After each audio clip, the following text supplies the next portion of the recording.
Hi everyone! You're listening to Dramas Over Flowers, and this is Anissa. This is a very special episode of our monthly feature, What's Up in Dramaland. We decided this time, rather than a news wrap-up, to have an in-depth discussion of what they're calling Burning Sun Gate. Joining us are returning guests LollyPip and Rimi, both of whom are K-pop experts and superfans.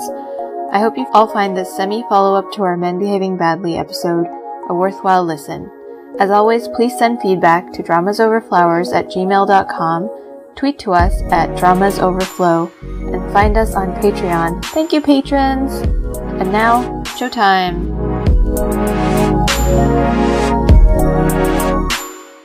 Hi everyone, this is Syed. This is Anissa. And this is Forma. And today we're doing something a little bit special, and we have some very special guests with us. We have LollyPip. Please say hi. Hello. Hi, welcome back. And we also have another guest who we've had before, and that's Rimi. Hello. Hi, Rimi.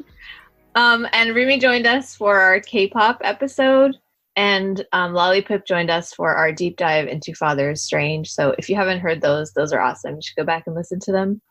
We're doing something a little bit more serious today.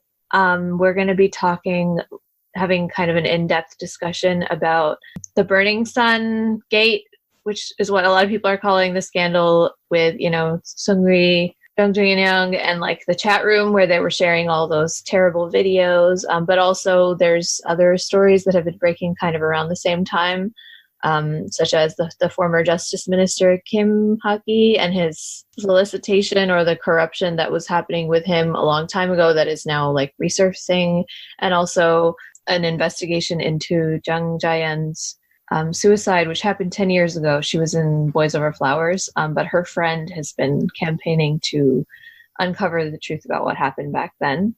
And so those three stories have really been in the news a lot. I think there's been a presidential sort of order to look into these things, and there's been independent agencies looking into all this. So I wanted to just invite these two friends and who have like their own K-pop sort of expertise, and they're also very smart, to discuss this topic with us.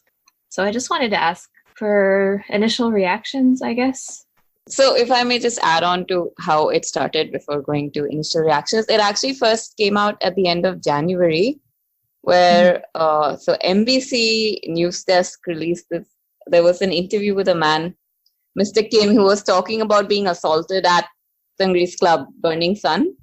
So Mr. Kim, he said that he saw a woman who was being sexually harassed and he attempted to help her back in November 2018. And, instead of the staff supporting him, they beat him up. And when the police arrived, he was the one who was arrested. And he was the one who was booked on various charges, including for sexually assaulting women. I think indecent acts, defamation, criminal battery, etc. So he talked about how unfair it was. And that's kind of where it started. So at first, there was an investigation, or people were talking about Burning Sun itself. And in March, there was a leak. So Jang Jun-young's phone that was leaked by, I guess, SPS Fun E. Mm-hmm. And then it became a much bigger issue. On March 10th or 11th is when Seungri retired from the entertainment industry.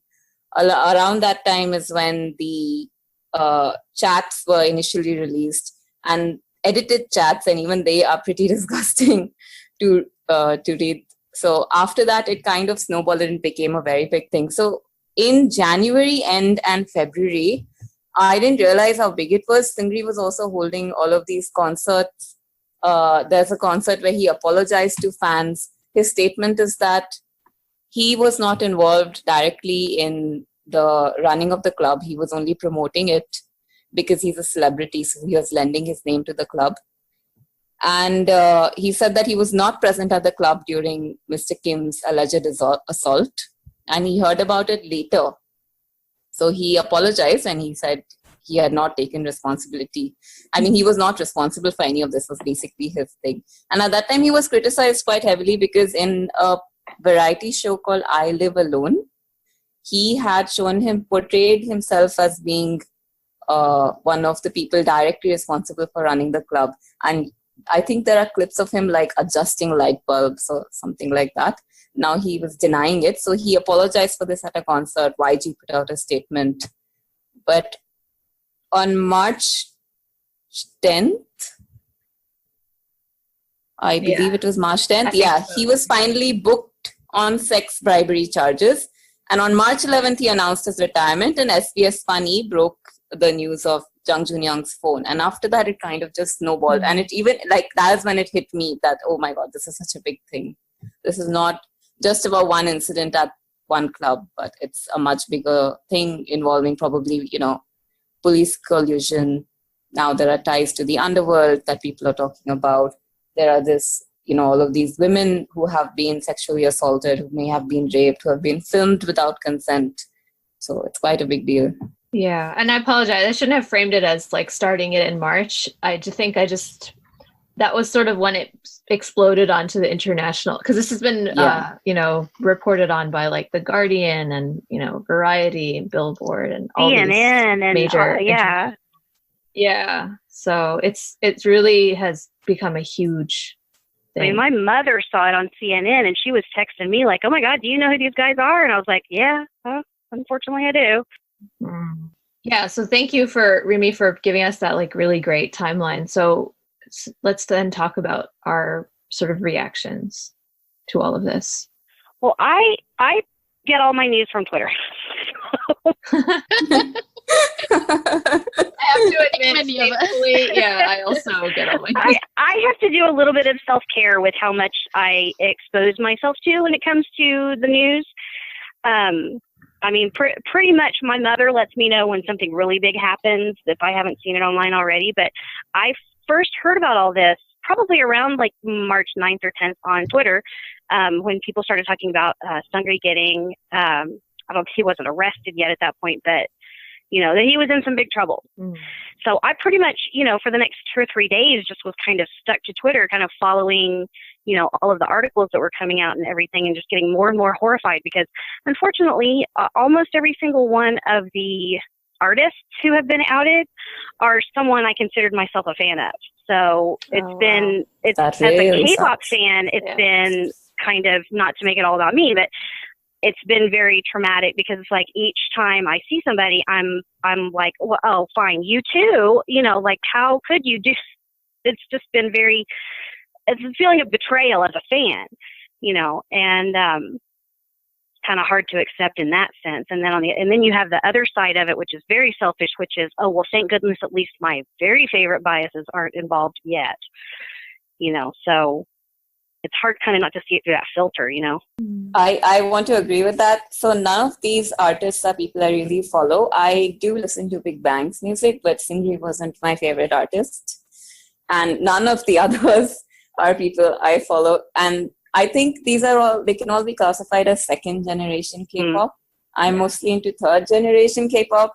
And I'm just so relieved that like all of the artists I like are not involved. But then I feel like, is it only because you're a few years younger and you're not quite there yet?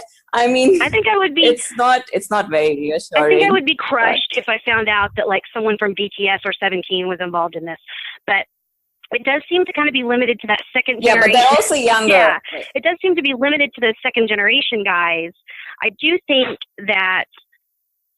Maybe I just want to think, but I feel like people of that younger, like older teens, to mid 20s age group is a little more, to use a term, woke about this kind of thing. I really hope so. I would like to think that we're not going to find out any of the third generation, the current K-pop favorites are involved, but you never know. I really believe in my favorites. Like, I'm also a big BTS fan, and I really believe in them. But I mean, at the end of the day, there's that but where you don't know them personally. But I don't really know. I mean, I've seen how I know like very little about the third generation. I got into K-pop a little bit when I first discovered K-dramas back in the day, which has been like 10 years now. But at that time it was basically Big Bang, and they're the only group that I've really ever considered myself a fan of. I'm a big fan. So I've been a big fan of Big I do Bang, understand that feeling. FT Island, Yeah. CN Blue was my first K-pop group that I ever really was a fan of because you're beautiful. Because you're beautiful. So I found CN Blue and FT Island through that. So I'm disappointed to find out that guys from those groups are there. Luckily, they're not my favorites from that group, but it's still, it's still disappointing. I also it's going to change things. Yeah. I also never really liked Seungri that much. He was kind of like, the sort of like the one that didn't fit in with the rest of them. Yeah, I agree. But like that music, I have like so many memories of that. Like I've driven from like Toronto to North Carolina to like Texas listening to Big Bang songs. So and also while his songs have been in the military, I think Seungri's been doing a lot of variety promotions, and he was really endearing himself to me. I was starting to like his whole panda persona that he's got going.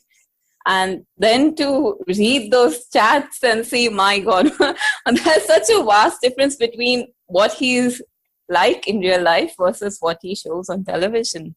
It's. I remember seeing a lot of interviews.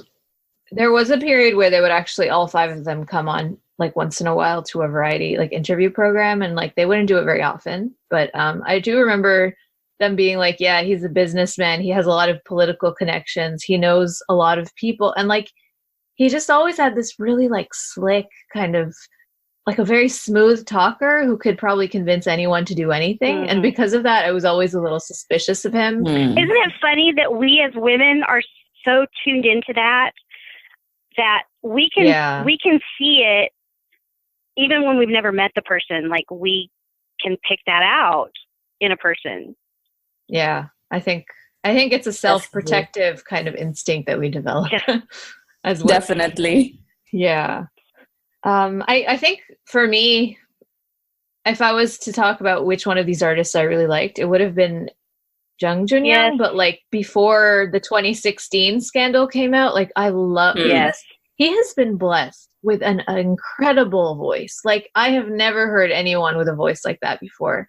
But then like when his girlfriend sued him for this video that he shared without her permission, I was like, ew, you're gross. And even though he was like, quote unquote, cleared, which we now know is not the case, he just never submitted evidence. I was just like, I'm kind of not on board with this anymore. So at that time I was like kind of disappointed, but now I'm just like, get out of my face. I don't want to see you anymore. For me, it's Jung Junyoung from Highlight. I think I always felt like he was such a sweetheart. I mean, I've seen him on variety. I watched him on Dangerous Beyond the Blankets, and he seemed like a real sweetheart. And it's just like, and I believe him when he says that mostly what he did was to not stop it. He's the only one whose apology I actually kind of believe, because it did sound sincere. But I don't know if that's just my bias talking. It's really hard to separate that out from, because what we know about these people is it's all persona. Mm-hmm. Like we don't know anything clearly. I mean, if that's showed us anything, is that we don't know anything about what kind of people they actually are. Which brings me back to the third generation K-pop stars, because there's a lot more accessibility to them. They do the V-Live. They put videos on. I know more about the guys from BTS than I do about my own sister. I'm not even joking. Just like their favorite foods and, what they like to do in their spare time. And, there's a lot more openness, I think, between the artists and the fans than there were back when these guys were the hot ones, and there's a lot of persona put into it. I do believe that, but I also believe that we see more of their real personalities too. But even in terms of, say, the Highlight member not stopping anybody, I understand bias, but I always feel, at the end of the day, you chose to stay friends with this person despite knowing what they're like. You don't have to be the hero and report them. You don't have to be morally right and stop them, but that you choose to stay friends. That I think says a lot. Yeah, or the fact that he didn't say in the chat, like, this is gross, don't share these with me, you know? Yeah. That would have been enough for me to be like, okay, well, you didn't report him. I can understand. Maybe it would have been, like, difficult for you. Yeah, I mean, not everybody wants to take on the legal hassle. That's fine. I understand as a lawyer. I agree that you can judge a lot about a person by who they spend their time with. And if I were in a chat room like that and somebody was sharing videos like that, I'd be out. I would leave that chat. Exactly. And so the fact that they even stay in the chat after that kind of thing is going on for years, you know, is that just in itself is alarming. It kind of speaks to how entrenched rape culture is that even when it's something that bad, it's easy to just not say, yeah, exactly. Like, you don't even think about saying, this is gross, stop it, this is wrong. Yeah. Yeah. Definitely. Especially in male-only spaces. Exactly. Yeah. There is an Asian Boss video. They did a street interview of Koreans and what they think about the Burning Sun scandal. And I think it's really interesting to watch because when they ask what is the problem with what has happened, nobody uses the word consent or non-consent. There is a lot of, it's very interesting. You know, there are men in that interview who say that, you know, men like to share porn, men will be men, and it's only blown up because Seungri or Jung Jun-young are celebrities. And all of that is fine, but, you know, that they shouldn't have done it because they are celebrities. That doesn't quite sit right with me. I feel like the words consent and non-consent are far more important than they are celebrities and they shouldn't have done it. They should have been more careful. Or men like to share porn with their friends. There seems to be a basic lack of understanding that this was not porn. Porn is something that actors perform. Here, there was no performance. Here, real sexual acts were filmed without the consent of the women. And we don't even know if the sex was consensual. No, and when you put drugging people into it, you're removing all possibility of consent. You cannot consent. Even if I decided to take drugs and consented to something, I am legally still not responsible because I was under the influence. They deliberately took away those women's ability to consent. What's really disgusting, so sorry to interrupt, is that these are videos, these are like 10-second videos or just a photograph taken without the woman knowing. Apparently, you know, video quality is really poor. So none of these are taken for necessarily like the enjoyment of watching the video. They have been taken for the thrill of doing something that the woman in question, she doesn't realize you're doing. You're sharing it with your friends, you know, you're laughing, this is thrilling, you're such a big boy. It's also not as though these men have any issue, you know, they're good looking, they're rich, they're famous. I'm sure they will find plenty of women willing to sleep with them and even have videos or photographs taken just because, you know, the world is like this. So this is purely for the thrill of taking something illicitly, or illegally. It's, you know, it is very much a power thing. These women to these men, they are not humans. They're like objects. They're props for them to, you know, stand on the stage and declare how great they are and look at what I'm doing. I'm so cool, stuff like that. I mean, it's not about sex. It's about, I don't know what it's about. It's about power. It's about control. It's about like you said, the excitement of doing something they're not supposed to do. You know, I mean, I told you guys I have a story about this. When I was in college, I had a friend from high school call me up and wanted me to go out with her and some other people from school for her birthday. And we had all just turned 21, so we were, you know, excited to go out to a club where we could drink. And it was all people I knew. There was like 7 of us, and one of them was this guy that had been to school with us. We'd only gone to school with him for 1 year, but we were all in choir together. We knew each other really well. And he was someone who was very charismatic, good looking, you know, didn't have any trouble getting girls. And I even had a crush on him back in high school. Well, we got to the club and he went to the bar and got us all shots. So I'm relatively certain that he was the culprit. I took one drink and after a few minutes, I didn't feel very well, so I went into the restroom, and I was just sitting in the restroom stall, just not feeling great. And we had gotten there pretty early in the evening, like probably like 8:30, 9 o'clock, and I woke up at 2 when the bar closed. And they were, they were knocking on the stalls, making sure everybody was out, and they were able to wake me up, thankfully. And my friends were gone, so that was a whole nother story. They never came to check and on was you? able to. No. Oh Well, God. I don't know that. They may have. The girls may have tried and couldn't wake me up. But I spent a good 5 hours My unconscious God. in the restroom, and I got very lucky, that I went to the restroom because I'm pretty certain I only had one drink. Yeah. And so I'm pretty certain that I was drugged in some way. And I'm pretty certain who did it because I know who it was that brought us our drinks back.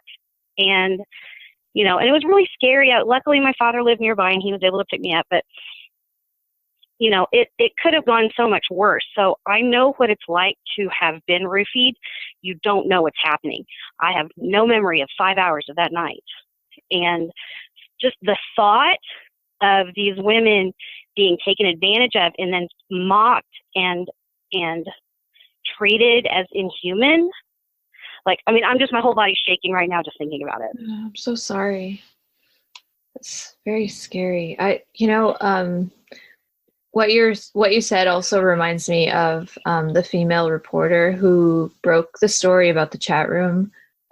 She did an interview and she said that she'd been working on this story for, I think, 2 years, but she was trying to break the story in a way that wouldn't expose the identities of the women, because she talked to them and they were like, we have been violated in such a terrible way already, and we don't want our names to come out because it's going to be so humiliating and so much worse. I mean, we all know what happens in these kind of situations. And so for 2 years, she was like, I just made it my mission to expose these monsters for who they are and also try to protect these women at the same time. And I mean, there have been there's been a lot of like really gross speculation about these men's like co-stars and like other celebrities that might, people saying, oh, well, what if it was this actress, or what if it was that singer, which is like really gross. But I don't think that any of the people who were taken advantage of were actually had their identities exposed, which is amazing. I've seen the speculation, Yes. but I've also seen miles long, like I said, Twitter is my news source. I've seen miles long threads of people saying, do not out the women. Yeah. You don't need to know who they are. It's not important, their identities. Outing their identities is only morbid curiosity. It doesn't matter who they are. Exactly. The evidence is out there that it Definitely. happened. The evidence is out there that it happened. It doesn't matter their identities, and outing their identities is only going to open them up to, criticism of why were you being promiscuous, criticism of why were you drinking with men, why were you, it makes the women into being culpable for what happened to them, and they're not. It's a social and like career killing kind of thing. But it's been heartening to me to see that like the agencies of these female stars about whom there's been speculation have actually sued the people who have tried to do that. So I mean obviously they're in it for self-interest, but it's still good to see them defending these actresses. I'm actually really heartened by how little focus I have seen on who the victims were in this case, because it does seem like that's usually the main thing people want to know is, who did it happen to? When it was Bill Cosby a few years ago, everybody wanted to know who the women were so that they could criticize them. But in this case, I have seen only a very small, just a little bit of that, and mostly people calling out for don't out them, it doesn't matter who they are. I also think that, I don't know if this was the intention of whoever's investigating this, but I think they did a smart thing in only releasing one name at a time, rather than in like sort of exposing all of these identities of the celebrities who were doing this stuff. If they had exposed everyone at once, each name would have had less impact. People would have, each person would have gotten less criticism. So Agreed. I think it's really smart. So like now people are just like, oh, who else was in there, rather than who were the women. Like people want to know who else was doing this stuff. So I think I don't know. I hope that was the smart. intention, and it's not a. Yeah, I hope that's the intention, and it's not a ratings thing, because I'm also following it on Twitter, and there are a lot of jokes going around about how this is debut showcase in prison, new group, Burning Sun, like that. Oh God. Next member to be reviewed soon. Stay tuned. I did see something that was like, who's going to be the next member of the Burning Sun debut group or something like that. Yeah. Yeah. So I mean, just to give a quick rundown for those who haven't heard the latest. So far it's Seungri, Jung Junyoung, Lee Jung Hyun from CN Blue, Young Junyoung from what was formerly Beast and is now Highlight, Chae Jung-hoon from FT Island, Roy Kim, and Eddie Kim. I think that's everyone. But like not everybody is legally in the same category. No, they're not. Not. Yeah. Because just viewing this footage or these photographs is not something you can be punished for, but distributing, taking it, those are punishable offenses. So Lee Jong-hyun and Young Jun-hyung. I'm sorry, I don't follow Highlight. So they're legally in the clear, and the others have some sort of chargeable offense. Yeah, and not all of these people were in the chat room. Some of them were friends of one-on-one. Yeah, Jung Jun-young, and he sent them stuff. One-on-one. Yeah. But there are also there's these other three names, right? Super Junior's Kangin. I had not heard that one, actually. Lee Chul-woo, who is a model, and one more guy, Jin Boon, from 2 a.m. or 2 p.m. Again, I think it's 2 a.m. I did hear about him. So they were with Jung Jun-young in this show called Hitmaker, and it seems during that time there was a chat room, and I mean, so all of these reports are very fragmented, right? Then there is a lot of contradiction information here and there, but I basically gather that Jung Jun-young, for instance, he took photographs of like a flight attendant and body parts, and he shared in that chat room, and they made all sorts of comments about that. So again, nothing chargeable. They're not even being questioned. They're not.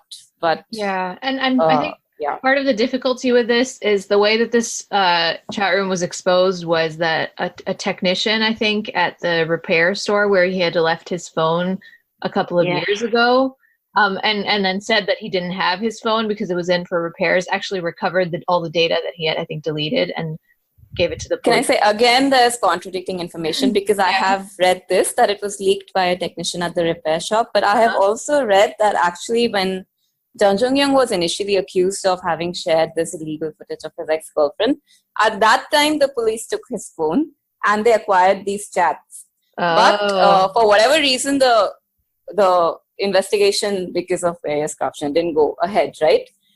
So somebody in forensics leaked it through the lawyer, which is why it is from that 7 or 8 month period. But again, like I said, that's why I said, because, we are relying on translations and often fan translations. So I feel like we're getting some contradicting information. Yeah, I mean, I do try not to rely too much on fan websites, and I try to use more of the like actual news outlets, but it's still hard because even if it's if it's an actual Korean news outlet, they don't always have the same information in English that they do in Korean.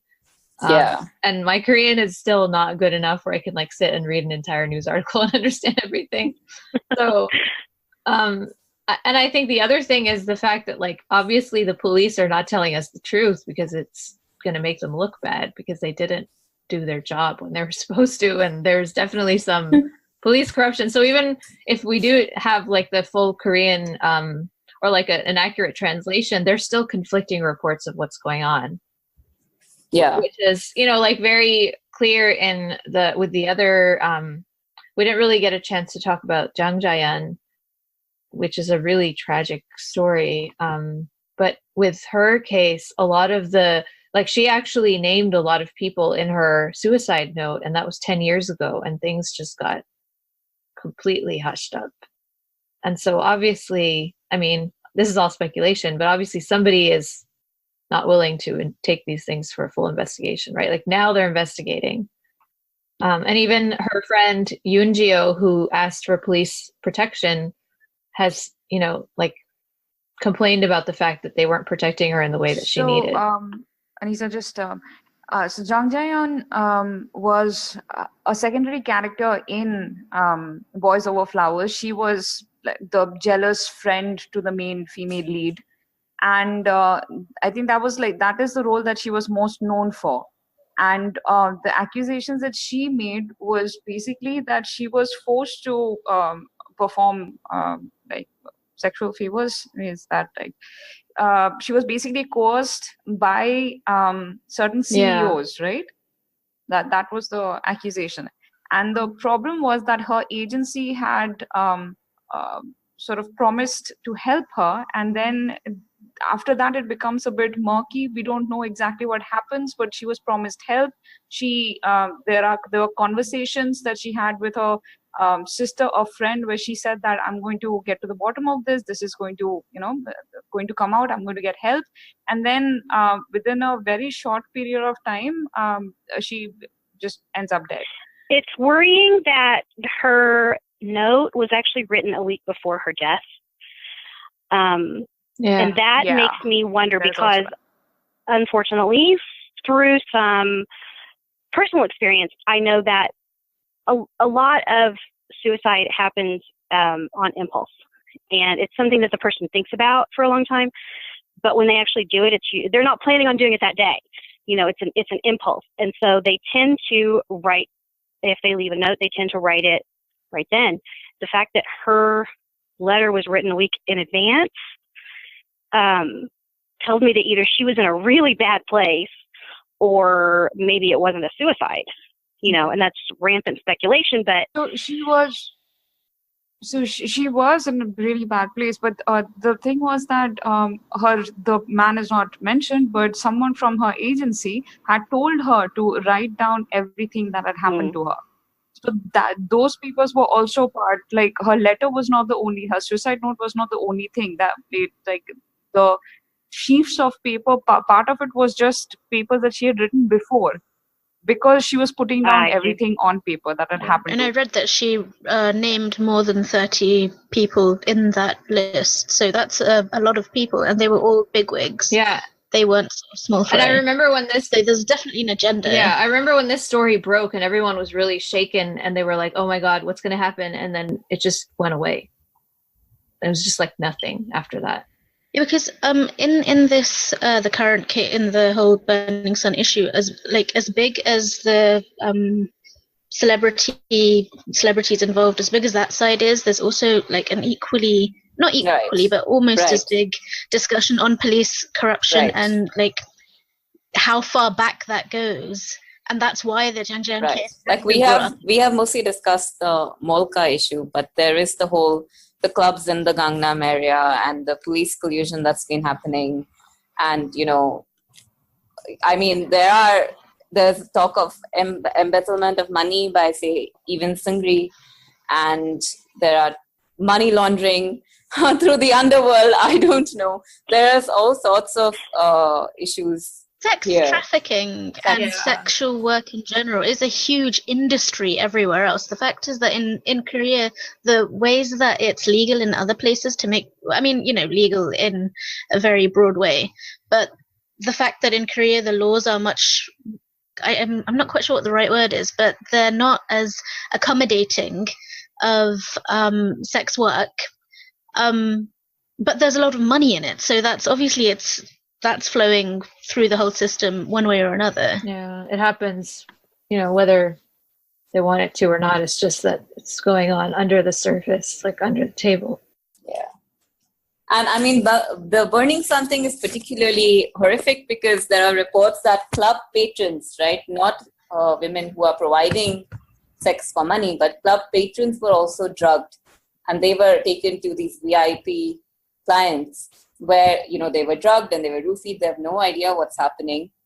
And they've been raped by their VIP clients. I mean, at least this is very heavily implied in the news sources that I'm getting. So isn't it interesting how most of the CEOs have not, like, we don't know who most of, I think Yuan Suk from Yuri Holdings is probably the only CEO that we know the of. Burning Sun Like the guys rest of them? there are two co-CEOs. This person called Lee Sung-hyun and another guy called Lee Moon-ho. So Lee Sung-hyun has admitted to bribery in this case of where a minor entered into the club. Apparently, he paid 20 million won to a police person to kind of hush it up.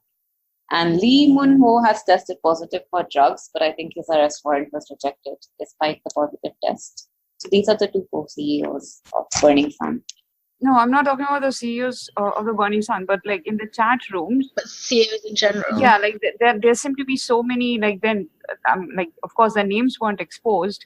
There are a lot of the people who bought the prostitution, the site. Yeah, so none of those people seem to have been exposed, which I find a bit odd. Yeah, you're right. The names haven't been released to the public that we know of. Yeah, I'm also very suspicious about how they've just like pinpointed this one senior police officer for investigation and punishment, whereas like these things are not. It doesn't happen with just one person. We've watched dramas. We know what happens. It's like you have to have a fall guy, and you might as well make that one fall guy just take one for the whole team, right? Yeah. And also, like the thing with celebrities is, and with there being so many names, and a lot of people are like, oh, is this the end of K-pop and whatnot? But I mean, still, considering what I imagine would be the true scale of it compared to the names that we know of right now, I don't think it's remotely representative of how many people are really doing it. Yeah. There's just a few sort of hand-picked, you guys are you're gonna take it for the team, basically. And because they're recognizable, because they're well loved, it's enough to keep people's attention. It's amazing that there's this giant chat log on their phones about what they've been doing. I'm sure when the news broke out, a lot of celebrities got rid of their phones. Yeah.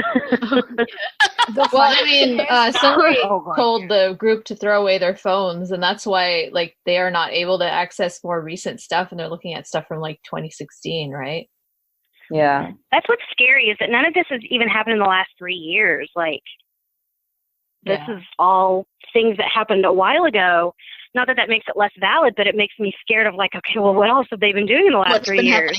How have they escalated that we don't know about? There was one comment that one person made on there that we've done everything illegal except kill someone. Yeah. And that was years ago. Yeah. What have they done now? I know, it's really scary. Like on the chat, they're saying that this fantasy about taking a woman and gang raping her in a car is something they've done. They're saying, but we do that in real life as well. And I read that was an allusion to a game. That was what? Or something. I read that was an allusion to a game or something, because like they said, oh, well, we do that in real life anyway, which seemed to suggest that what they were saying before was like something else. Yeah, and apparently but then they're saying they do that in real life.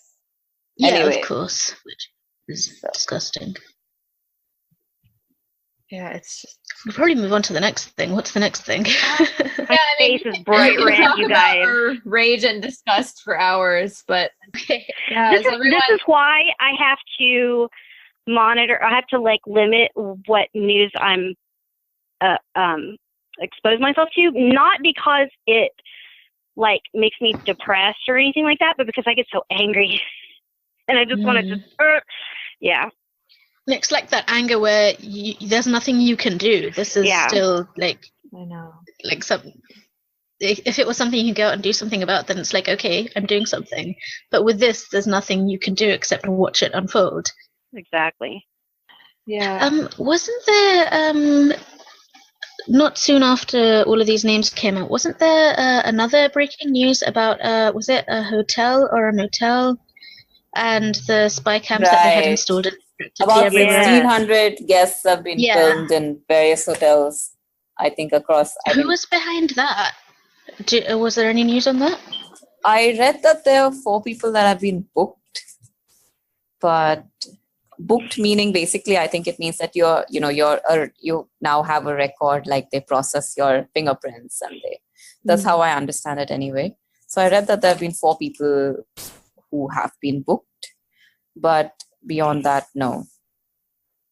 And they were live streaming footage. Yeah, and it was like that was extremely lucrative for them as well, because they'd you had to pay for access and stuff. Oh my god! And here's why this makes me so mad.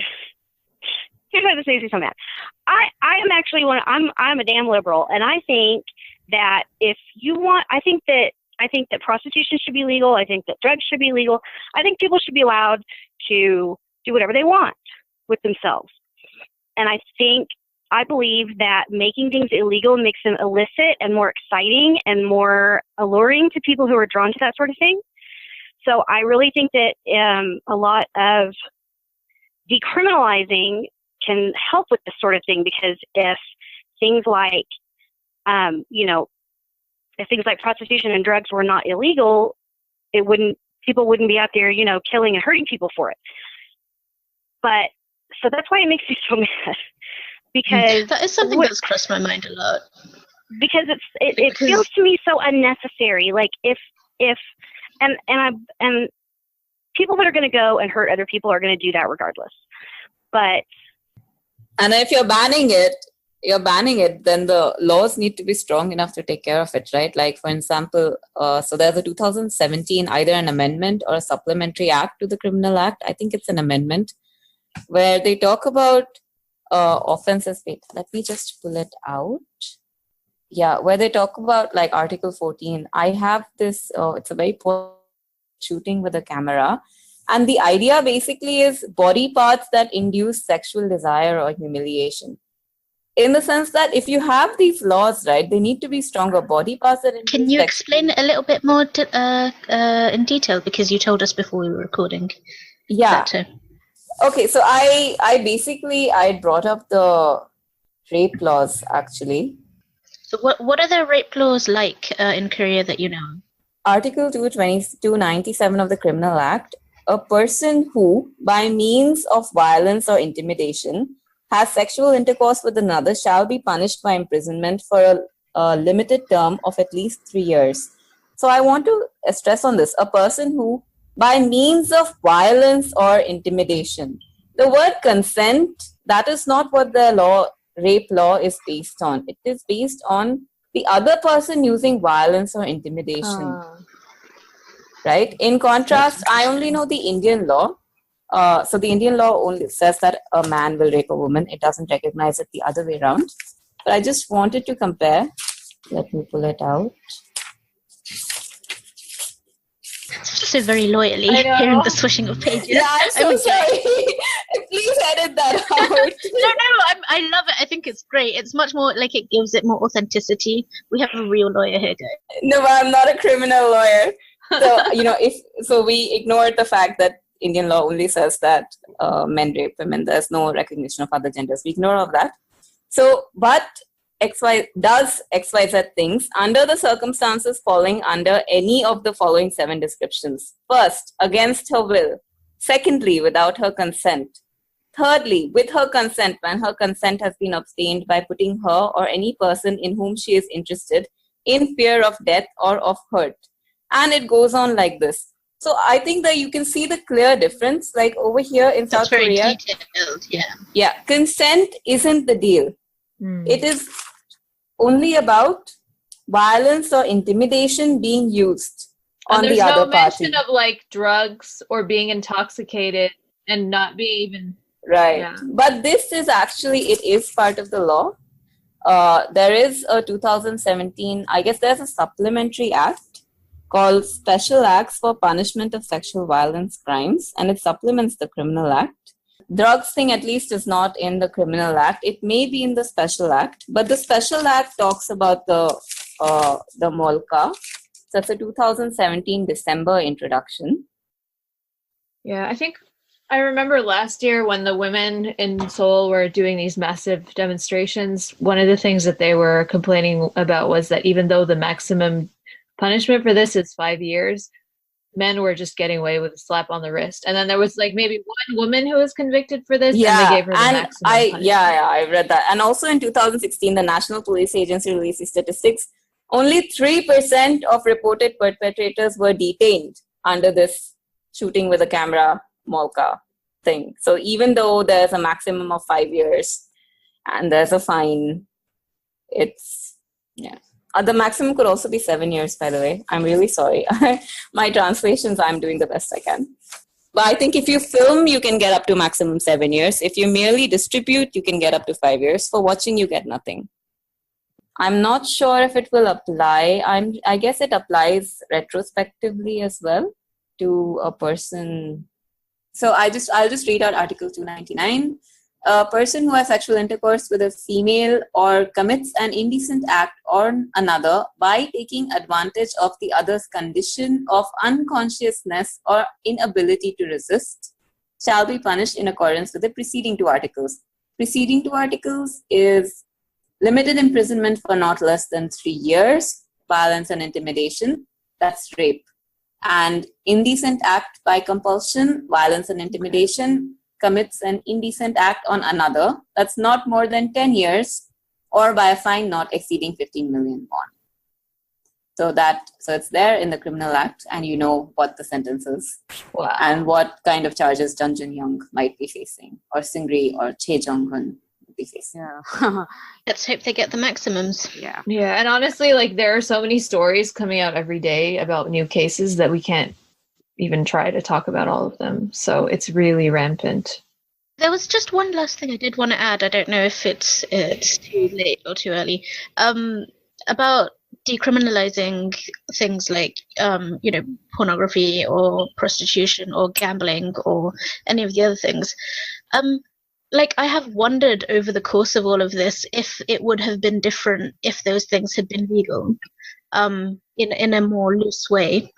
But then I also think, they're all legal here, but it hasn't changed things like sex trafficking and violent crimes against women and non-violent crimes against women. It hasn't changed those things a great deal. And I'm not sure if it's even offered them that much more protection, even though there is technically legal recourse, because the culture hasn't changed. So even if the laws change, the culture has to catch up with it. I think that violence is always going to happen because violent people are violent.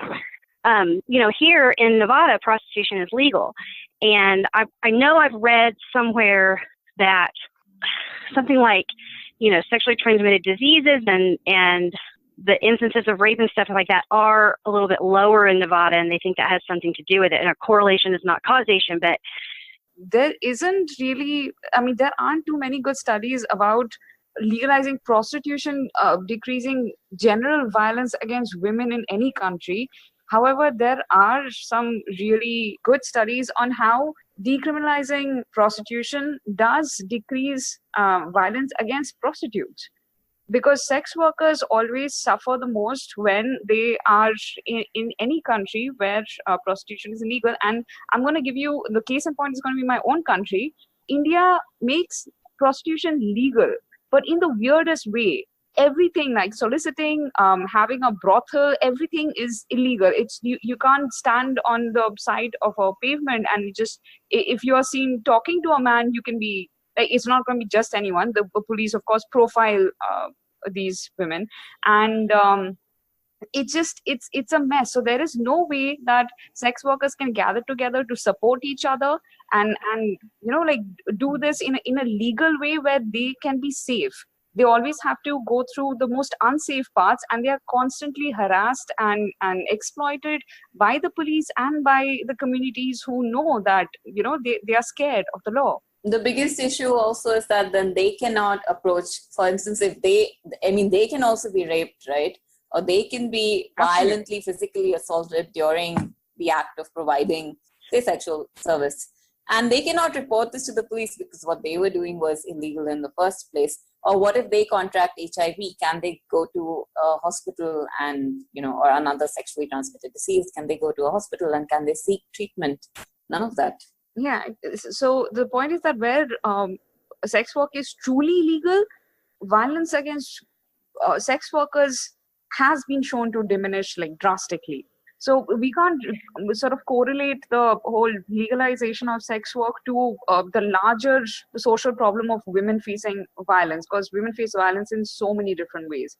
But legalizing prostitution does help prostitutes, and prostitutes will always exist. It's not a profession that's going to go out of fashion. And the state might as well earn some money from it. Instead of it being underground money, you might as well regulate it and earn some money. Taxable. Make it taxable. Let these women like have proper savings and just some safeguards for their own lives. So many of these women end up dying. Yeah. Anyway, so that is a whole different conversation. I guess I was thinking further back in terms of trafficking women. Like, for example, in Europe, you have a really big it's underground, of course, it's all underground, but like Eastern European women in particular who are and from Russia trafficked into the more sort of Western European countries, and they often, because they don't have any legal status, they can't claim the legal protections that the law can then provide, were you to have actual legal status where you are. Yeah, that does happen. That's the thing that I'm thinking of. Which I completely understand your point. I completely understand your point. But however, the fallacy that I think most governments do, acting as if like sex trafficking is directly connected with sex work. It's not. On the one hand, you have a profession done with consent, and on the other hand, you have sex trafficking where there is no consent whatsoever. And governments tend to look at sex work as if all of them are being coerced. In most cases, they are not.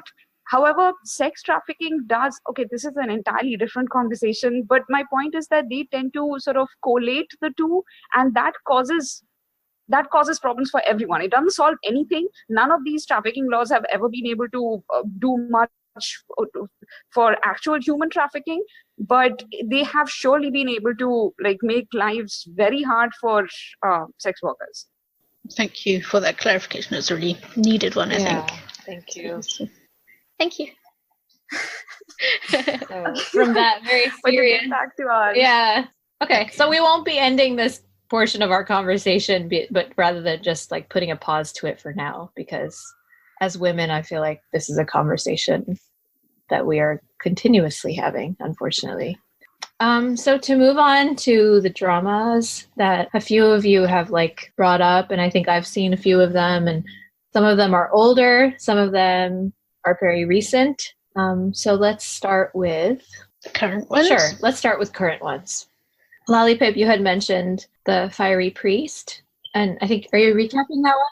Actually, two of the shows I'm working on right now have made comments on the situation. The Fiery Priest is a little more obvious because there's a whole, and I'm behind on recaps. I'm sorry, readers, but there's a whole storyline going on right now regarding a club owned by the son of a government official. Tell us the name of the club. The name of the club is Rising Moon, so that's pretty obvious. And I haven't gotten super deep into the storyline yet because I am a little bit behind. But there's a lot of like corruption, drugs, and I've heard that they get into some like solicitation and things like that later. But I'm not sure exactly how that plays out. But I mean, it's pretty obvious that they're referring to Burning Sun. So as soon as I saw that the club's name was Rising Moon, I was like, oh well, here we go. And then Possessed also even alluded to it in episode, I think 7, where there was a whole storyline of a boy who was being bullied by his classmates, and they were filming the bullying and then sharing the films in a chat room. So it was very, not exactly the same situation, but the same kind of like treating somebody violently and then sharing it to be, enjoyed and mocked by other people. And then it pushed the boy to suicide. And so I think that definitely, was inspired by what's been going on with the whole Burning Sun thing. It's a new kind of crime, isn't it? The whole, taking videos and sharing them. That's like, it's a very smartphone era kind of. Definitely. I mean, you hear of these tiny cameras that can fit into pens, they can fit into your coat buttons. I read that, men may hide it in their shoes to kind of look up women's skirts in the I've seen that subway. as well, yeah. It is a And very it's like new literally kind of nowhere is safe. Anything. I mean, I read something that someone wrote the other day about being worried about visiting Korea because they couldn't find they had heard about public restrooms being difficult to find. Oh, I think this was in the last what's it called? What's that drama? Name that drama. He is psychometric. It's there in episode 1. Yeah, it's in episode 1. This guy is speaking at, I think maybe she's a female lead. I've only watched episode 1. The high school girl. Yeah.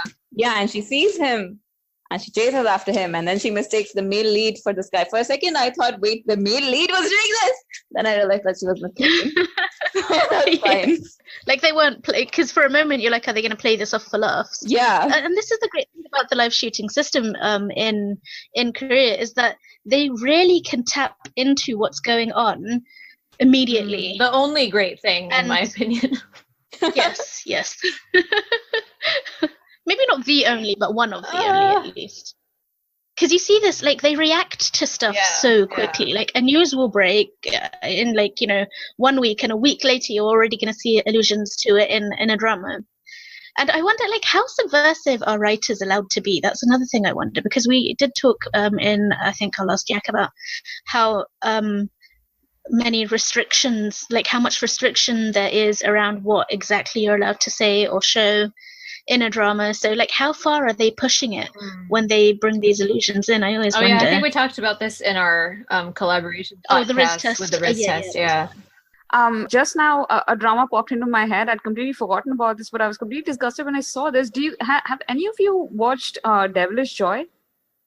No. Okay, so I did watch a few episodes. Not beyond the first couple of episodes. Exactly. But if you watch the first couple of episodes, do you remember that the main female lead, who was like a top star at the point, she was basically pimped out to another, I think, a CEO who was sort of chasing after her. She was giving him no attention, and then her agent sort of pimps her out to him. And sort of pimps her out as in sort of sends her to a bar to have a drink with him. All you have to do is go at the bar and just talk to him, and that's all you have to do. And then he roofies her. And then something happens. I think images of her in bed or something. He leaks it. He films it, and her reputation is completely ruined. Her reputation is ruined, not his. And so that was an entire. And it was I had never seen that shown in dramas before, and that was. When was Devilish Joy released? Last year, right? Devilish Joy, I think so. Yeah. Isn't there a similar story in Touch Your Heart?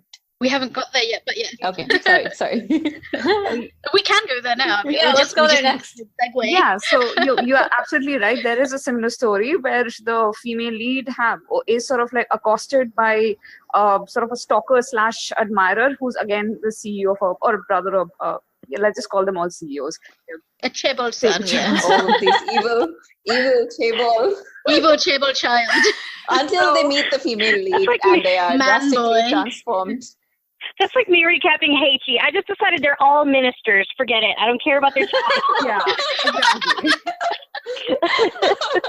I just am calling them all minister unless they give them an obvious other title. Of course, there's one guy who's on his 3rd title now for the show, so that's not confusing at all. But yeah. Sorry, we were talking about Touch Your Heart. Yeah, right. In Touch Your Heart, it got they kind of made it a bit PG, I suppose. In that the agency was not involved.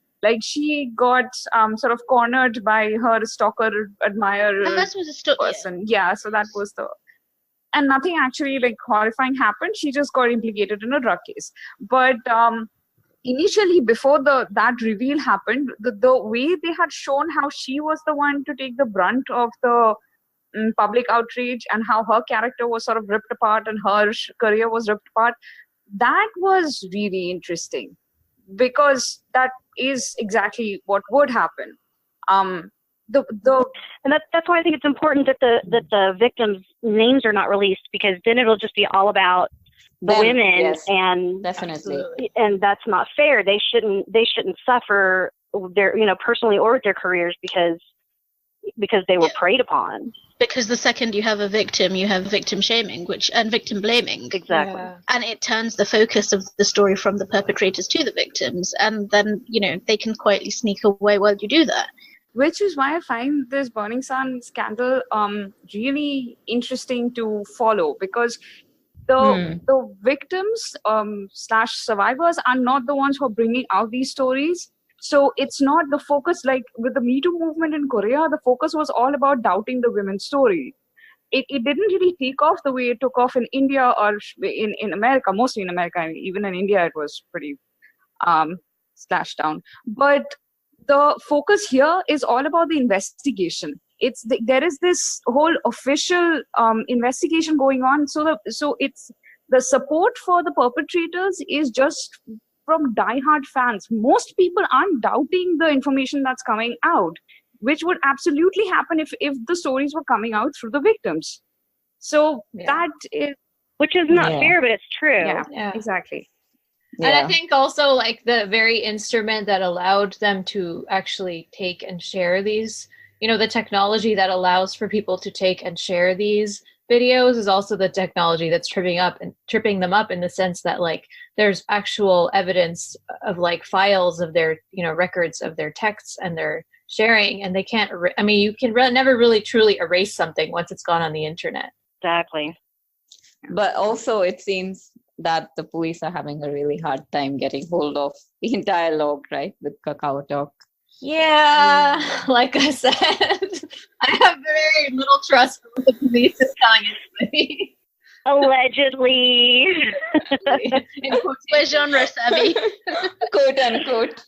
Yeah, and to bring it back to Touch Your Heart, and also kind of related to the fact of like who to believe. So they did, I agree, Parma, like they did a good job of showing how badly it impacted her life, even though she was the victim in that situation. But then the way that they wrapped up the case was so quick and so unsatisfying.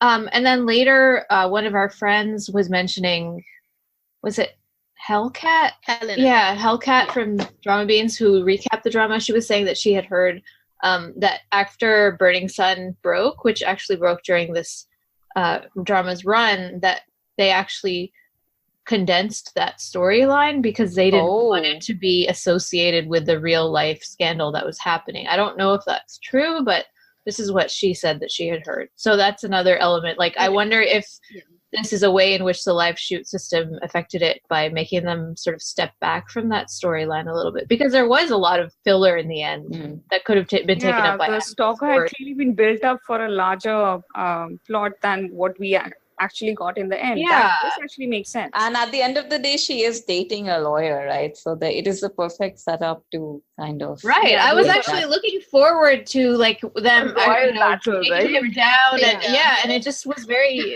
unsatisfying. So. And it's interesting to me how, some dramas went, this hits a little too close to what we're doing fictionally. Let's distance ourselves from this. And other dramas are like, hey, that's interesting. Let's do some of that. Yeah, I mean, it makes me wonder what's the difference. Like, what's the conversations behind the scenes that make one decision for one show and the opposite decision for another show? It might just be the producer, the person financing it has an issue, and the person financing the other one doesn't. The investors. LollyPip, do you have a background in showbiz of some kind? Do you have a bit more insight in there? I have some, not real professional. I went to college for musical theater, so more of a onstage kind of a thing. But I have a little bit of experience with, television and movies, and I'm always real interested. That's why on a lot of my recaps I talk about the acting and the production. And I'm always real interested in what goes on behind the scenes, because I've been there, and it's really, it's very interesting stuff sometimes. Just even the simplest decisions come about through all kinds of, discussion and decision making. I wonder if it also has to do with the identity of the drama. So I don't know. I feel like Touch Your Heart would be a good fit for something like this because it is a legal drama, but maybe because the tone is so fluffy and so romantic and so sort of like cotton candy sweet. And I'm not saying that in a pejorative way. I enjoyed that about it, but maybe they were not willing to sort of taint that with something this dark and this real, whereas Fiery Priest, I haven't watched it, but I get the sense that he's actually, tracking down evil and hunting down injustice. Right? Yeah, I mean, corruption, murder, government officials banding together to commit illegal acts and stuff. Yeah, I kind of understand. It's still kind of fluffy. It's still kind of fluffy, but it's also, it deals with some pretty serious issues. Right. So yeah, and then Possessed is, just dark. So I just want to add, I'm sure the Fiery Priest is doing well right now in ratings because of this. Is it doing well in ratings? Do you know? Yes. Yeah, I would think it is. It's great. It's really good. Yeah, I'm sure it is. Partially because of this, because that's the kind of atmosphere. So the show would do well. Probably it's quite cathartic for people to watch something like that, And part of the reason why people watch sort of heavy dark dramas is for that, the payoff of having the bad guys punished and that kind of thing, isn't it? I also feel like Kim Dong-gil is the ultimate catharsis of an actor. Just watching him is so, it refreshes your soul. It's just... Let me tell you how good this show is. I have had a bit of a prejudice against Kim Dong-gil because I don't know, totally unfair, because I knew somebody who was obsessed with him, and I just got sick and tired of constantly hearing about him. I mean, just shut up every now and then. So I've kind of avoided his stuff. But I couldn't avoid it when they asked me to recap the show, and I am in love. He is so adorable.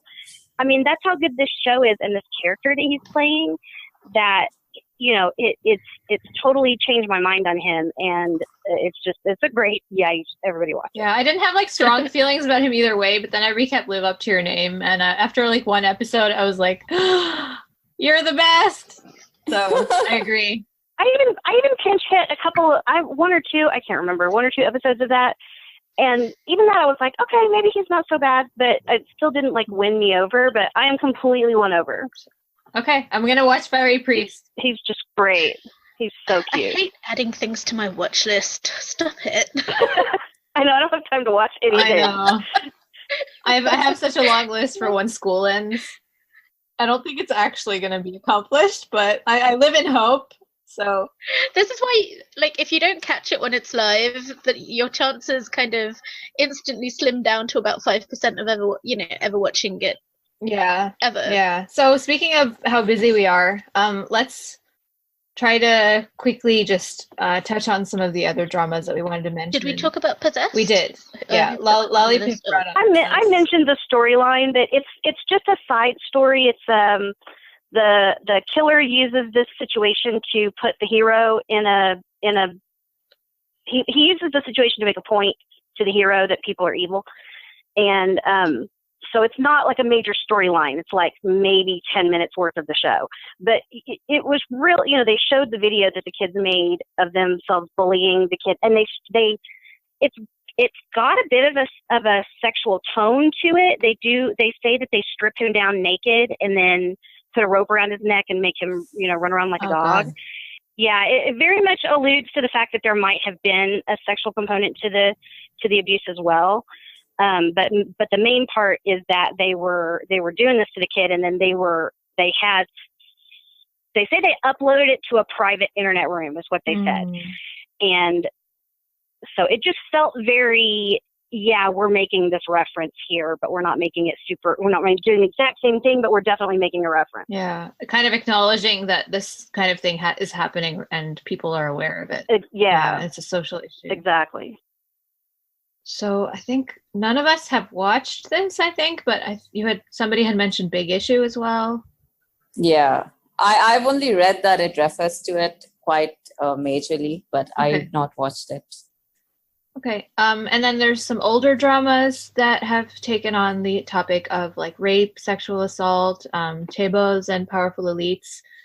using their position, for these kind of exploitations. And some satisfying ones, I think, that we can agree on are, Saya, you mentioned Golden Cross from 2014. I think Golden Cross is one of the best. Okay. Can I quickly talk about Golden Sure. Cross? So, with Golden Cross, it's the drama with Kim Kang-il and Lee Shi-young, kind of, but not really. This is Kim Kang-il's drama. It's a revenge melody. His sister is picked up by an agency, and I'm doing air quotes, to like become a star. She's interested in becoming like an idol or something like that, and she's been working towards this really hard. And then she finally gets like street cast, and they send her to like Hong Kong or something, or somewhere abroad, overseas. And she gets to the hotel room, and what she finds out at that point is that some horrible CEO guy, he's an old guy. He's not even, Jung Bo-suk, that actor. I think it's Jung Bo-suk, who plays sort of evil grandpa types a lot. So it was him. He was the person who was there for her services, and it was so it was nastily done, as it should be. And what happens is that she's raped. And then it's been a while since I've watched it. I think she tries to report it later once, because her brother Kim Kang is a trainee prosecutor. So he finds out, and they're all they want to do something about it, and then she ends up being murdered. So it's that whole story of putting these unsuspecting girls into that position of providing services to chaebols. That came to my mind immediately as soon as that kind of story started breaking. It's just, these are not old. You just reminded me of another one. Oh, which one? Now I'm trying to remember the name of it because my ADD sucks. The one a few years ago that I recapped. Give me a second. I'm looking it up. Hogu's Love.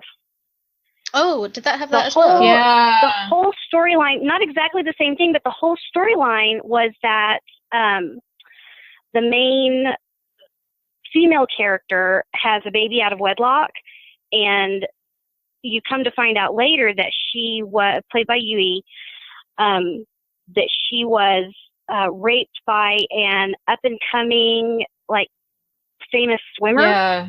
Oh my gosh, I totally forgot about that. Yeah, and so her baby was actually the product of having been raped, but she was, I don't remember exactly because I have the worst memory ever, but, and it was, 2015, but she was intimidated into not telling anybody what happened because of who he was. And they, and she was being, if I remember, she was kind of being threatened of, accused of trying to ruin his career. Mm.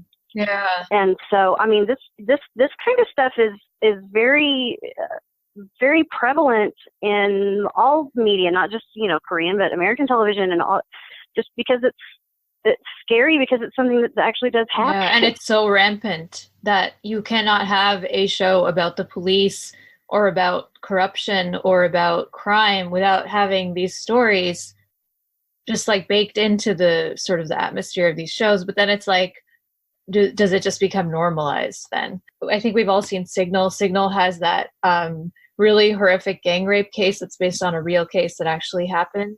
And those were privileged rich kids who almost got away with it, or, so it's a similar kind of, power is playing a part.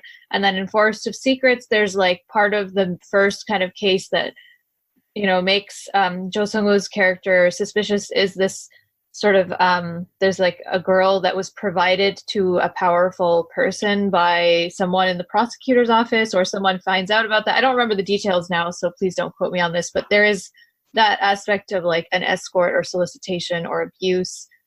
And that is kind of a theme that runs throughout the show.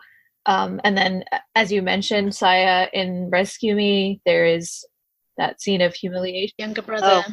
Yeah. And then in Your Honor. And I kind of agree and disagree on one thing, that that it does in a way normalize it to the wrong people. But I also appreciate that shows put this out there and say, hey, you can't forget this. This happens to people, and it happens to people all the time, and it happens so often that we need to talk about it more often, and keeps it in the public consciousness rather than trying to hide that it happens. So I appreciate when shows like Fiery Priest, a week and a half after the Burning Sun thing breaks, all of a sudden there's a story about Rising Moon, because it's like they're saying, hey, people, don't forget about this. Yeah. This is something we need to be looking at, and we need to be talking about. I also think that part of the reason those storylines constantly make it into dramas, because like you said, there are very few dramas that don't touch on that kind of crime, whether it's crime against women, whether it's sexual assault or rape or anything like that. Pretty much almost every drama I can think of right now has had some kind of reference, big or small. And that's, again, it's just because that's part of the narrative of the period and the time that you're living in, that it would be impossible to write a story that didn't have that, because it's such an endemic part of that your daily experience. It makes me feel a little better that it is being shown as something terrible that happens. It's being portrayed as we needed a horrible story, and this was the worst thing we could think of. And so that at least makes me think at least it's not being normalized, to the point that we're still portraying it in media as this is a terrible, horrible thing. So dramas, I mean, they can reflect reality. They can also be aspirational, right? Like I've found a lot of television shows what people want reality to be rather than what it actually is. So for instance, you see all of these chaebol romances. People want money. They want to, be living this kind of wealthy life. Like I feel like, or you see, poor people with smartphones. It's not just, not smartphones, sorry, with like these fancy designer coats and bags and, in big houses. And that's what people, like, that's the life people want to lead. So I think dramas reflect not only what the current reality is, but a lot of dramas reflect what people want reality to be. So as in the aspirations of people. So shows like Fiery Priest. And we want to see bad guys getting caught and paying for this. Right. Which is why, corruption within the government or within corporations, like the higher ups, it's such a big part of so many dramas. And I think that's something like maybe Korean people, I'm just speculating, but I feel like maybe it's something Korean people feel very strongly about.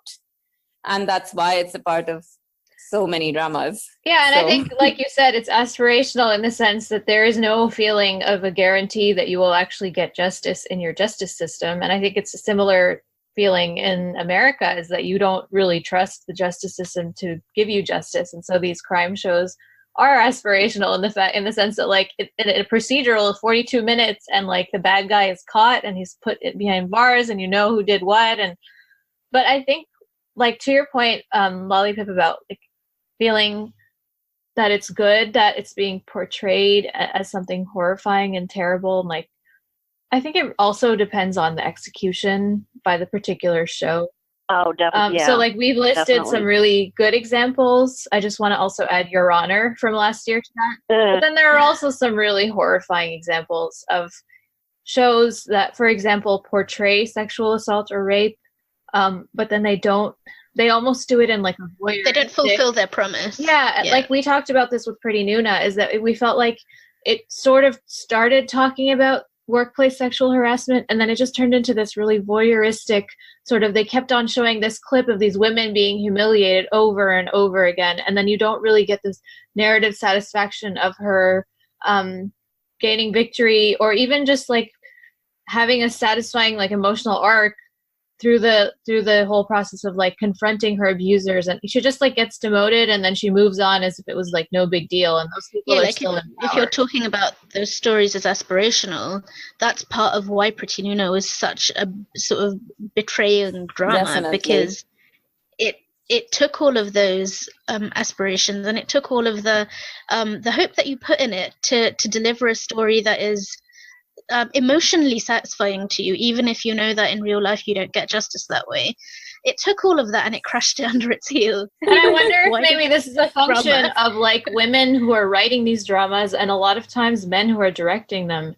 And ultimately, even if the woman is writing it, the director has final say, right? So maybe it's an indication of sort of what's going on behind the scenes in terms of like who's getting to speak and what storylines are okayed, and even maybe by like the higher ups in the company. And I can't remember who made this point. If it were when we talked about it a while back, I think it was Barma, about how maybe this is a cautionary tale. Like, this is the cautionary tale. This is what will happen if you speak up, because we do know that's exactly what happens when you speak up. Yeah. That's the norm, not the exception. All of the other dramas show you the exception, as in what you wish would happen. But Pretty Noona showed you what actually is more likely to happen. Yeah, I'd like to sort of end our drama portion by bringing this back to something that's like really sad, but I this occurred to me actually when you were describing one of you was describing the other drama where like the girl was roofied and she woke up, and it just reminded me, I had forgotten about the storyline, but in Boys Over Flowers, the heroine is, I don't remember if this is in the Korean version or if it's only in the Japanese version, but like there's a storyline in the manga and in some of the adaptations where like the heroine is drugged and then she wakes up the next day in like just in her undergarments in like a strange place. Oh It is in the Korean version. It is the Korean version, and they take pictures of her and post them all over school and say that she's like a slut and all of this. And Jang Jae-yeon was actually playing one of the three mean girls. So just knowing what she was going through when they were filming those scenes for Boys Over Flowers is just really tragic and heartbreaking to me, knowing what we know now. Especially because the script made her the orchestrator of that entire thing. She had basically gotten the guy, like she hired him to roofie the female lead and then take those pictures with him just because she wanted to break up the main pair. Anyway, so it's really horrifying. I know. I just thought of that like in the last few minutes, honestly. I have a question which strikes me as we were talking about this, which is that we've been talking about violent crime against women, we're talking about rape, we're talking about sexual assault, we're talking about hidden cameras, but like at the root of them all, I think Rimi or LollyPip, one of you said that it was about power and control, and like what strikes me about that is it's not simply power. Because a lot of people have power in various situations in their lives, but it's what happens when your power goes unchecked and when there's no accountability. So I feel like the whole question might kind of converge on that question of accountability, because if there was some kind of realistic accountability, could those people be checked? Could they be prevented before they committed those crimes? Or, like that kind of thing. So my central question to that is, who do you think, like, what's your view on who the bigger criminal is in terms of, like the person providing the service or the person buying it? Like the pimps or the users? I think it's equal. I mean, which comes first? I'm just kind of you can't have the one law without the will tell other. you. The law will tell you that the pimp. Usually the pimp, the person arranging and brokering, not the broker, the pimp who's supplying the service, he is the one who's punished more harshly. I'm just talking from a legal point of view. Yeah, but then if you don't have people who are willing to consume it, then they're not going if to you be able don't have to. the demand, then there would be no people Supply. setting up. Yeah. Yes. Well, it's all part of one big toxic system that is set up to serve the desires of men and doesn't see women as people, right? And there's not enough people who are really fighting back against that narrative that is so like entrenched in, I think, many cultures worldwide. It's like there's this meme, I'm sure you've all seen it, that people post up in various places about how, like, it's aimed at men to stop them committing these kinds of aggressions against women. They're like, a woman is, someone's sister, someone's mother, someone's daughter or whatever. And then, they've got like, what is it called? Strike throughs through all of them, just leaving that line, a woman is someone. Yeah, exactly. Mm-hmm. So yeah, like we are always taught as we're growing up how to be careful so that we are never in a position where someone is able to take advantage of us in that way. But we need to teach boys not to do these things, and we need as if that is inevitable. It will always be that way, and it's up to us to prevent them from committing these crimes against us, which is the dominant mindset, like throughout world culture. Wherever you are, it's the same story. Yeah. And also, have you guys noticed how whenever we start talking about teach the boys better, there are so many people who keep on saying that we should start teaching all our girls how to defend themselves, self-defense for every girl child. But here's the thing, which is more difficult, to making sure that all the girls in your country are karate kids, or just teaching the boys better ideas? No, but it's clearly harder to teach boys to not commit rape, right? Yeah. That's why you tell girls. Because the system is by men for men. So it's kind of like, think about when that Razor commercial came out a few months ago. That was like, their slogan is "the best a man can get" or something like that. And the commercial was, "Is this the best we can do?"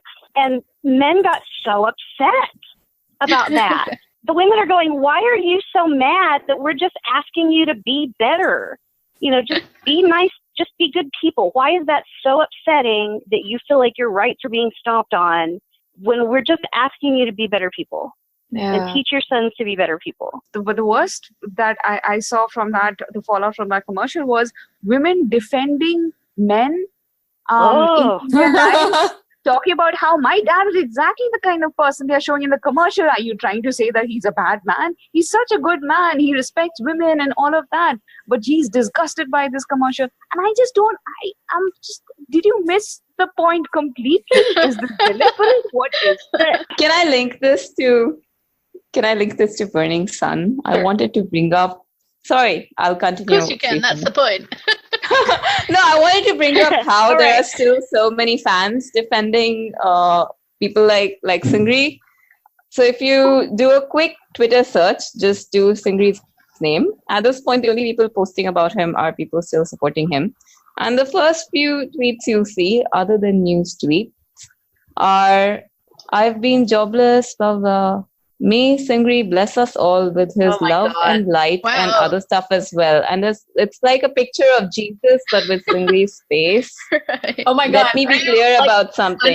I'm not even joking. Let me be clear about something. I believe in Seungri. I never had any doubt in him. I have known him for the past 3 years and he never disappointed me.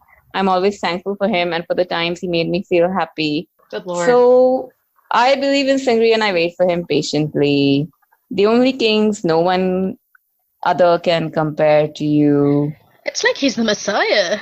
What did he do to earn such love? There is a tweet with it's like a picture of Jesus but edited to have Seungri's face on it. Oh God, that's actually really frightening. Because then you reach the level of dogmatic belief that you can't be saved. It's like I said at the beginning, my knee-jerk feelings were very selfish of, oh, the guys I liked couldn't do that. But my first reaction was, no way. These guys couldn't do that. They're too nice. And then my second feeling was, well, at least it's not any of my biases. Like, because these are guys from groups I liked, but none of them were like, well, Junhyun from Highlight was my bias. But, other than that, like none of them were like true biases of mine. And there is a sense of, if you told me that it was,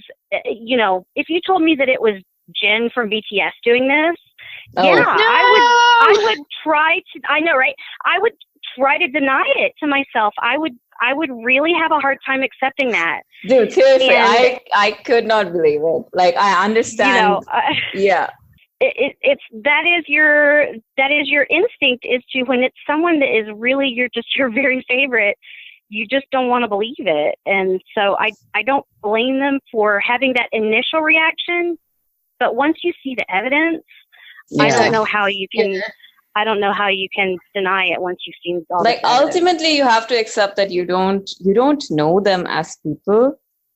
You only see the professional persona. About the presentation of like idols and just celebrity personalities in general, is that they allow you to have this illusion of knowing. You feel like you know them so well, but you don't know them at all.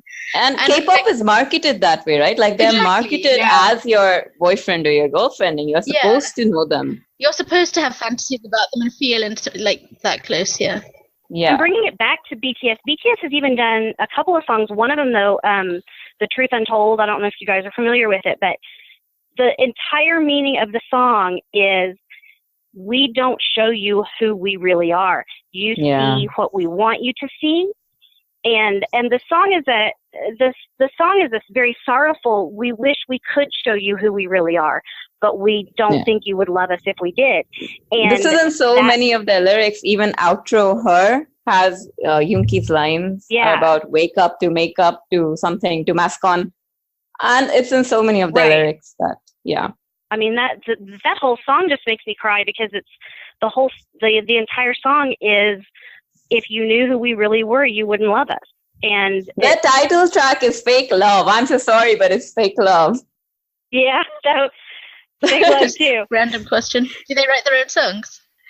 They write the lyrics, So the songs may or may not be produced by them or written by them, but the lyrics usually are. Okay. And they have a lot of songs about mental health. That's really sad. So before we go into a BTS deep dive, we can save that for next time. I know that both of you are. I stopped myself. But I think we need to wrap up. I guess. I don't know if anybody else wants to maybe we already did our final thoughts and it turned into a long thing. So and then we went full circle back to the beginning.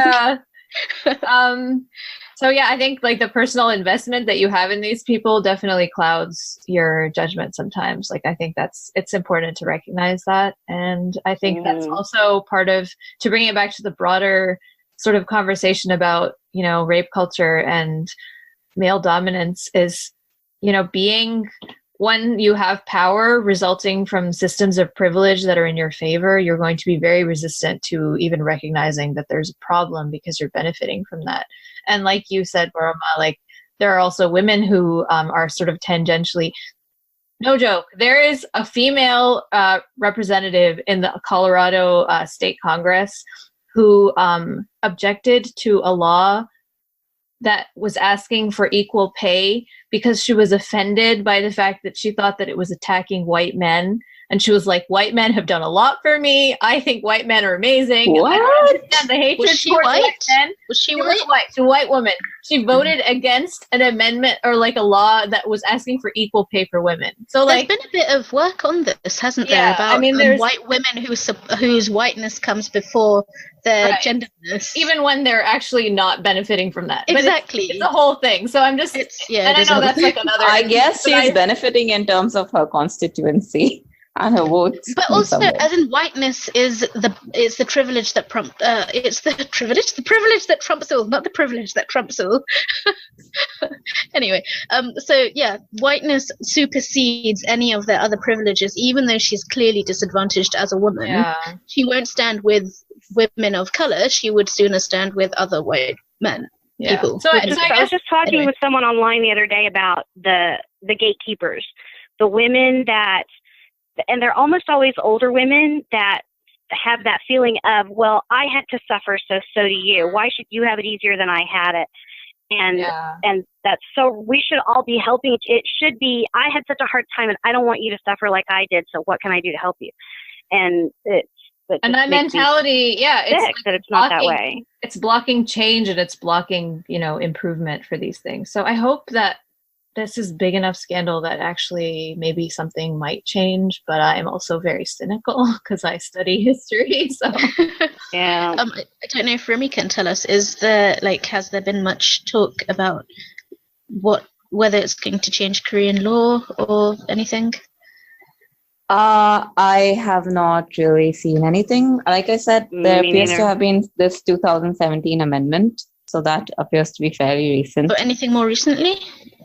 I'm really not aware. There was something in response to the protests in December of 2018, wasn't there, about this after all of the massive spy cam protests? Right. I can find that and link it in the show notes. I don't have it off the top of my head right now.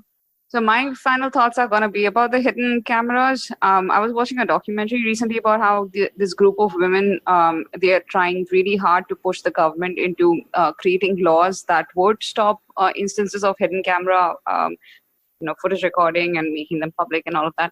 But what keeps happening is the government did outlaw selling tiny cameras. Like there are certain, I'm not exactly sure of the law, but there are certain dimensions to certain kind of cameras that are apparently banned. But this woman takes the documentary maker, and she goes to these lanes and she's like, so this is where they would display with hoardings, like that you could come and buy the cameras. They don't do that anymore, but you can still walk into these shops and buy these cameras. So nothing has actually changed, even though now there is a law. So unless you actually have the will to enforce the law, nothing will change. And so I guess what we are all hoping that this prompts the government of South Korea to have the will to enforce laws. And I think people, like, the culture also has to change. Like, there was I don't remember her name, but there was a university professor who was saying that she's hoping that seeing how sort of reckless and unashamed these celebrities were in doing this kind of stuff in a Kakao Talk chat room where, like, the possibilities of being discovered are very high and they're celebrities. So it's like a very risky thing for them to do, and how, like, they were just doing it anyway. It shows how rampant it is in the culture. And she's hoping that people will kind of be shaken by that and try to rethink how, they think about, relationships between men and women and the rights of women. I mean, I hope she's right. Or even if they stop, if only because they don't want to be caught. I mean, the important thing is stopping, right? Yeah. Yeah. Not everyone's going to stop because it's wrong.